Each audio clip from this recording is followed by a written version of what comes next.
शिवसेना खासदार मिलिंद देवरा यांनी मुख्यमंत्री फडणवीस यांना पत्र लिहिलेलं आहे। जरांगेंच्या आंदोलनाच्या पार्श्वभूमीवर देवरांनी मुख्यमंत्र्यांना हे पत्र लिहिलंय। आंदोलनामुळे मुंबई जवळपास ठप्प झाली होती। प्रत्येक भारतीयाला निषेध करण्याचा अधिकार आहे असंही मिलिंद देवरा यांनी म्हटलंय, पण त्यासाठी एसओपी या निश्चित केल्या पाहिजेत अशी मागणी देखील मिलिंद देवरा यांनी केलेली आहे। मिलिंद देवरा यांनी पत्रातून ही भावना व्यक्त केली आहे।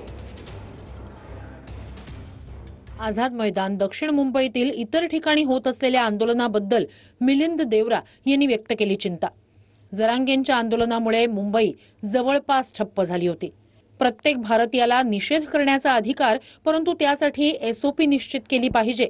उच्च सुरक्षा, उच्च कार्यक्षम क्षेत्रांपासून अशा निदर्शनांना प्रतिबंधित करण्यासाठी आवश्यक पावलं उचलावी, त्यांना इतरत्र हलवण्यासाठी आवश्यक पावलं उचलावी।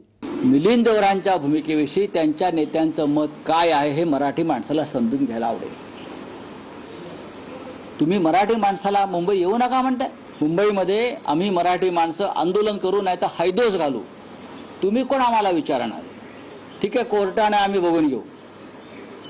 राज्याच्या मुख्यमंत्र्यांनीही रोखलं नाही। त्यांनी अत्यंत संयमानं आणि समजूतदारपणानं मराठी माणसाला मुंबईत येऊ दिलं। ही अख्खी मुंबई आमची, हे तुम्ही कोण आम्हाला सांगताय? मुख्यमंत्र्यांचं उत्तर सोडून द्या। त्यांच्या पक्षाचे जे नेते आहेत ना, त्यांनी याच्यावर सांगायला पाहिजे। मिलिंद देवरा जे म्हणतायत की मराठी माणसानं दक्षिण मुंबईत येऊ नये, दक्षिण मुंबईचा सातबारा काय या धनिकांच्या नावावर लिहून दिलाय का आम्ही?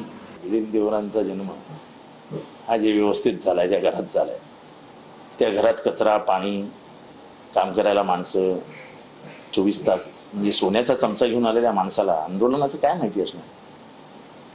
कुठल्या आंदोलनात मिलिंद देवरा कधी दिसलाय?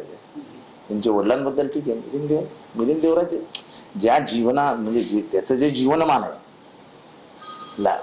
लाईफस्टाईल आहे, त्याच्यानुसार त्यांनी पत्र लिहिलंय।